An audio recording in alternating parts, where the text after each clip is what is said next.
السلام عليكم ورحمة الله تعالى وبركاته. اليوم ان شاء الله غنقدم لكم واحد الصلصة كتقدم مع لي بات، يعني صلصة ديال سباغيتي او اي نوع ديال باستا، وهي سهلة. واليوم غادي نستعملها باللحم. كتاخدي واحد البصلة مع واحد نص كاس ديال زيت العود، وكتقرضي البصلة رقيقة. وهاد الطريفه تاع اللحم خاصهم يكونوا رقيقين بزاف. كنعمرهم بالمعدنوس بزار وملحه وشويه تومه وشويه فرماج محكوك، وكنلويهم وكنسدهم بدوك العويدات ديال السنان. ان شاء الله غادي شي نهار ناخذ معكم الوصفه يعني كامله. هنا خديتها بسرعه، ما بغيتش نطول الفيديو بزاف، وان شاء الله اللي عجباتو غادي ان شاء الله نصورها كامله. كنحطوهم في هذوك البصيله وهذاك زيت العود ونخليها حتى تقلى مزيان. ما نديرو لا زيت لا ملحه لا والو.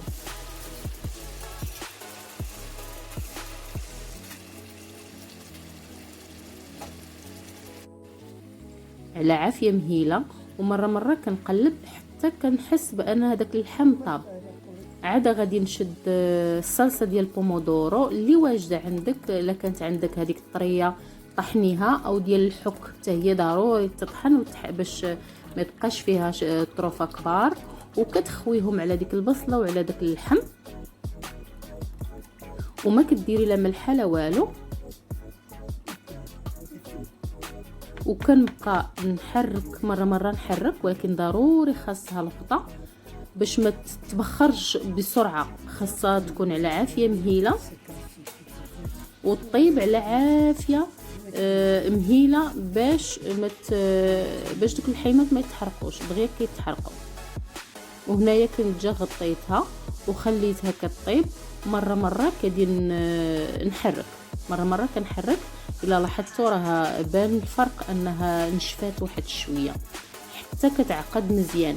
وفي هاد اللحظه هذه زدت مليحه وشويه البزار، وغادي نزيد حتى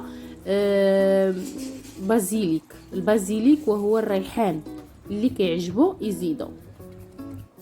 هنا سلقت الباستا، اي باستا حبيتو صافي كنصفيها، كنخلطها بواحد شويه بهذيك الصلصه هذه.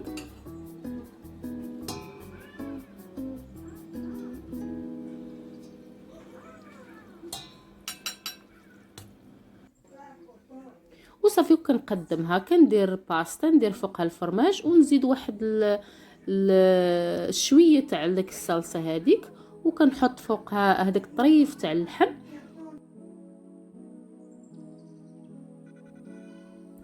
وبالصحه والراحه، ونتمنى تعجبكم هذه الوصفه. سهله وسريعه وكتجيب بنينه غير الملحه والبزار اللي كيعشق الطبخ الايطالي. الى فيديو قادم ان شاء الله.